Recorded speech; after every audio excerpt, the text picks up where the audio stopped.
Hey guys, welcome back to Dyson Sphere Program. I am your host Rune, and we are back today hanging out, and I want to show you a little bit of how to build a little kind of setup to build your quantum chips. Now, don't have a lot right here, but it's because I've been busy at research and stuff like that, and it kind of ebbs and flows with um, interesting situations, like leaving the game on 24/7 and just letting it go and cycle through and everything. You'd be surprised sometimes like this, like earlier today, like not 3 hours ago, I was like 3 stacks in, so that's like 10 each row, and there's 50 per. So I mean, I had a lot, and then now I don't have any, and like I was still making cubes. I, I was still researching. I don't know. It just kind of does this weird ebbs and flows like thing. I guess I don't really know. But anyway, that's not the point of this video. Today, we're going to be going a little bit, walking you through the process of how to set up a little bit of some containment. Now, mind you, some of this stuff isn't actually 100% modular. Now, for convenience factors, and this didn't used to all be that spacious out here, I have previous setups and stuff. Like over here, I have my assemblers making the titanium glass. Over here, I've got the organic crystal that gets piped in over here. I have graphene that is made in abundance all over the Old Town area over here. You know, putting in these two twin towers here. So I'm trying to use. I'm trying to be as modular as I can with certain systems, and sometimes it's just like I could put like graphene down here, but then I'd have to tube in fire ice to then split off to then make it where I already have an abundance of it. So it's just like why don't I just use my abundant resources, and it's not really a problem. But anyway, so we start here, we create the titanium crystal, and that is then piped into here to make our little pink crystals, otherwise known as the Casimir crystals. And we use a wide variety of things. Not only do we use graphene, but we also use hydrogen. So if you don't have a hydrogen setup, I strongly recommend getting hydrogen as like a staple, and make sure that it is positive flow all the time, because this stuff eats through it like nobody's business. It's like 12. Yeah, it's 12. It's 12 here.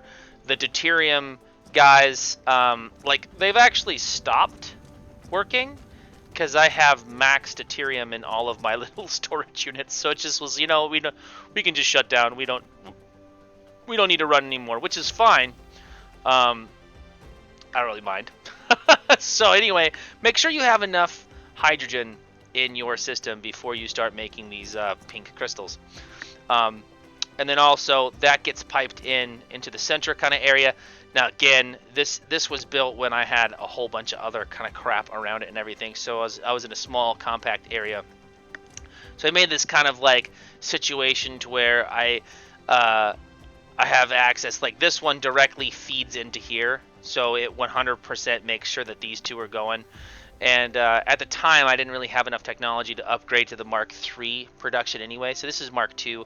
Also, guys, I wanna mention that you gotta be careful what Mark tier assembler that you use, because it speeds up your consumption as well as production on various different things. And just as an example, real quick before we get going, like over here.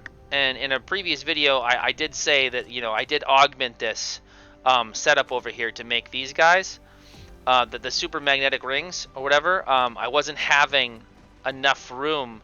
Remember, we were at like 0 here, and it was just barely, it was like fighting, right? It was fighting to keep full.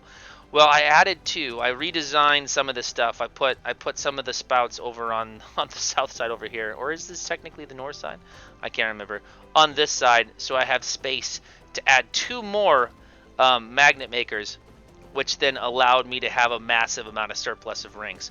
And I like again, redundancy and surplus. It makes sure that everything flows and gets full up, because now I have no problems. I've got two full bins of these guys over here, and this is not the only thing. But notice the number of things that I have to have in tier 1 to make all of this work, because most of these guys are Mark III. Now these guys are Mark II, and as you can see, it because everything else is Mark III, it consumes these a lot faster than these are producing.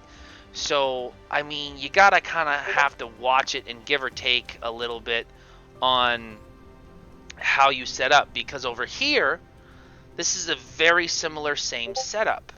I think I kind of touched base on this a little bit earlier. I've got a couple of Discord pings going on right now, but excuse me for that. 1,000 apologies.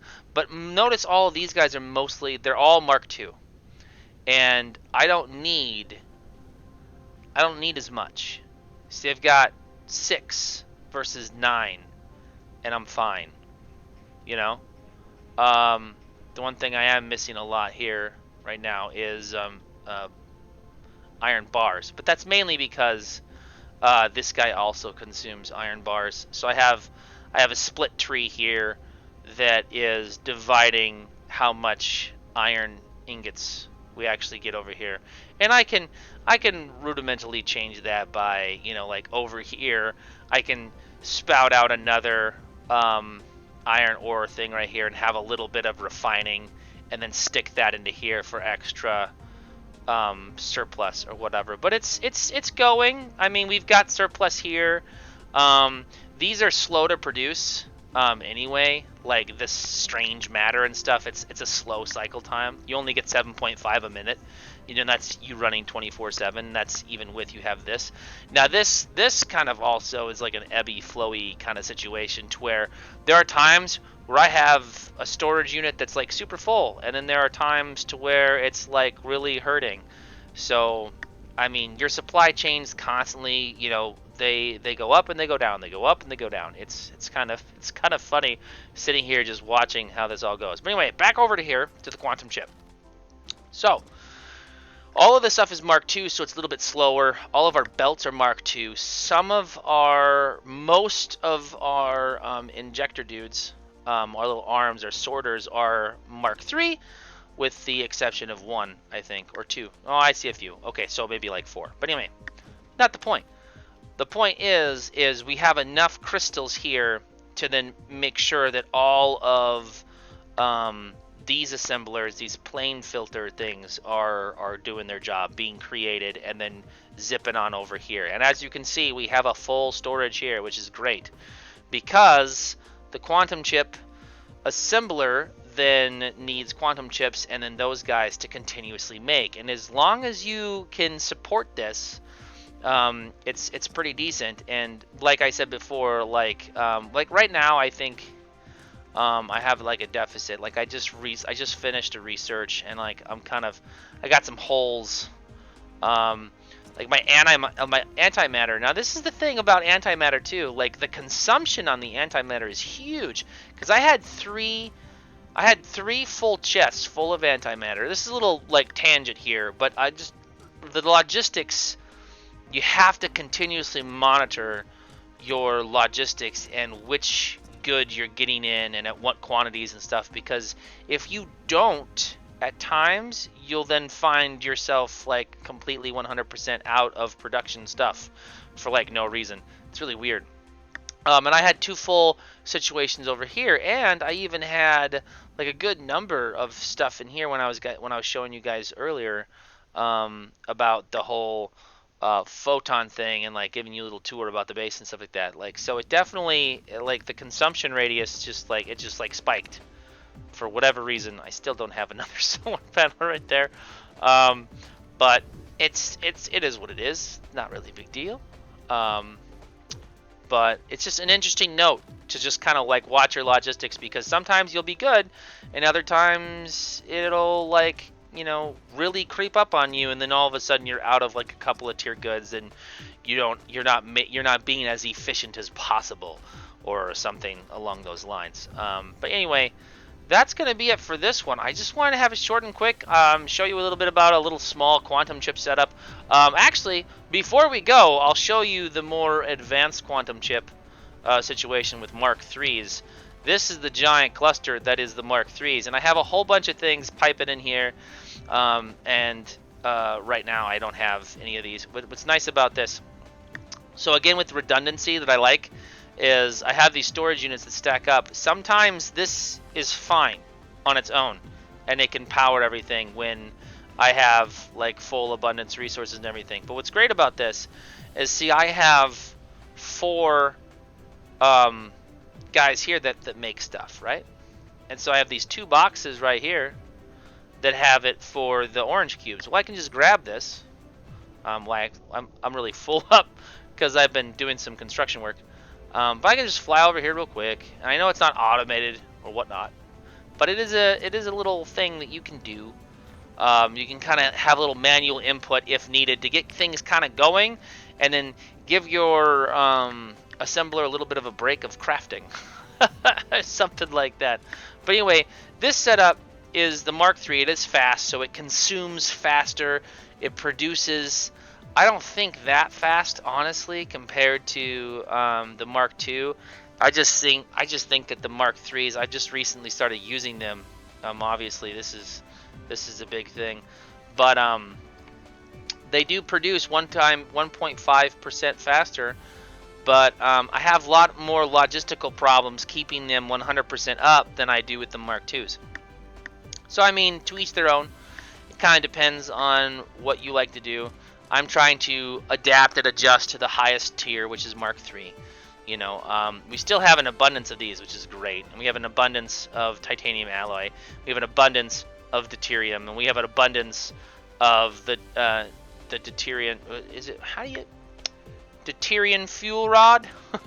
Words.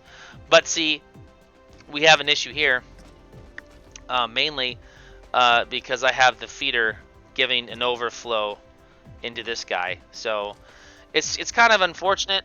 But see, I don't have a lot of room here, and this is the problem. I said I addressed this earlier in a different video about the problem with microizations. I invented this word. I think I did. Anyway, for like the tiny house syndrome, like the more micro you get, the less space you have to adjust and increase quantities and stuff, because I'm still not producing enough of these to really keep this guy going 24/7. I have enough supporting parts, but the only thing I'm really lacking is, unfortunately, this Dyson sphere component that is just a pain in the rear to craft. I have all the parts. It's just I can't get access to them. So do I uproot my entire system and rework it to allow to where I have 2? Do I change the setup and alter the flow of things and reduce these guys from 3 to 2? But then now these guys aren't producing at what they used to, and we use those to make these. So it's an ever-evolving balance. That's what I enjoy about the challenge of this game is trying to find the most efficient possible way to also be ergonomically sound and like OCD perfect. And by far, my base is not the best. It is not as organized as I'm sure other people's are, but at least I'm willing to share mine. So if you want to share yours, you can come join us on Discord.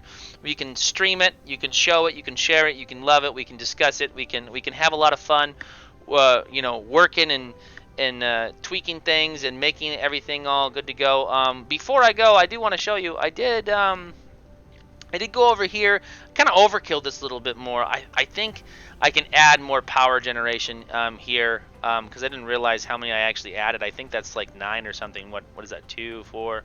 Oh, that's like 11. Wow, I made 11 of those. So yeah, I can definitely add more generators here and try to create the circle. But I find the closer you get to the poles, the harder it is to build things because of that slant.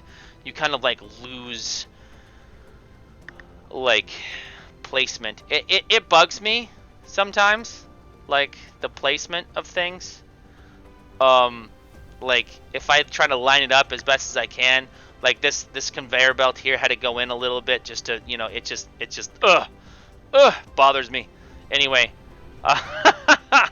thank you so much for coming along with me and letting me show a little bit more of how I do some things and kind of give you guys some ideas on how to do your things.